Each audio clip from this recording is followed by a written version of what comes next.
auzu billahi min asheytaan irajim bismillahi irrahmani irrahim alhamdulillahi rabbil alamin wa sallallahu wa sallam ala sayidina muhammad ibni abdillah wa ala alihi wa sahbi shawi ridwan wa tamkin.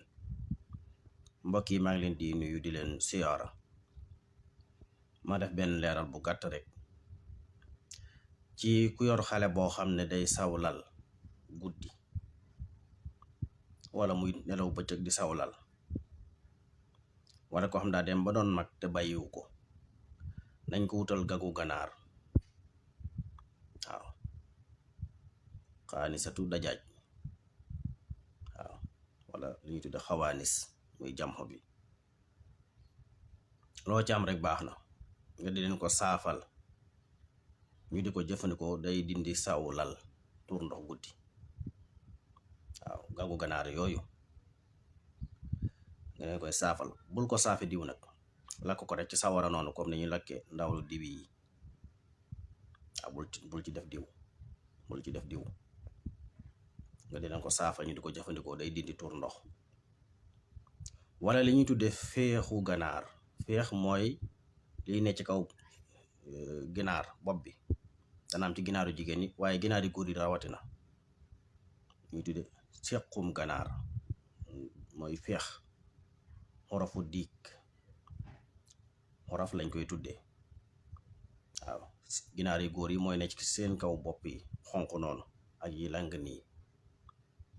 xale buy tuur ndox guddi wala bëccëg wala mu dem ba doon mag, nga saafal leen ko ñu di ko jëfandikoo, da koy saafara ak gat bi ci biir. léegi-léegi nag tuur ndox moomu mën naa rax dara. te est-ce que xam xale bu jigéen day dem ba nekk mag ñu maye ko muy tuur ndox muy sawlal, wala mu dal góor.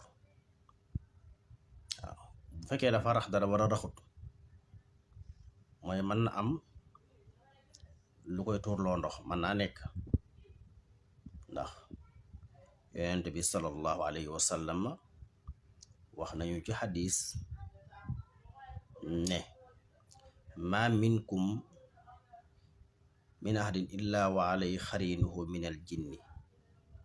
amul kenn ci yéen lu dul ne bi ko yàlla bindee lënkalaale na ko benn jinne. saxaaba yu tedd ye ne ko wa iyaaka, mu ne wa iyaaya illa an allah ahanani alayhi fa aslama fala yamuruni illa bi xayrin. mu ne man jinne ji ma yàlla bindaale dafa jébbalu ci man, yàlla ma ci dimbali. jàmm rek la mën a def, mënut a def la neen. kon nit mën naa am la neen lu koy def loola neen. su boobaa nag tuur ndox boo xam dafa rax, sawlal boo xam dafa rax, wala mu yàgg ci yow ay at, dañ koy bindal juróom-ñaari ayatul kursi yi. wut reeni salaan xooj ko def ko ca mu di ca naan. nga dugal sa loxo ci ngunul ginaar, tibb loo tibb baax na, mu def ko ab cëw di tàkk ko ci ndigga wala fu mu ko mën a takk, day wér. waaw day faj. giléem jigéen bi ci kaw, karaw gi ci kaw buñ ko daggee, dañ koy dagg léeg-léeg, ku ko def ab cëw di tàkk ko, day dindi tuur ndox.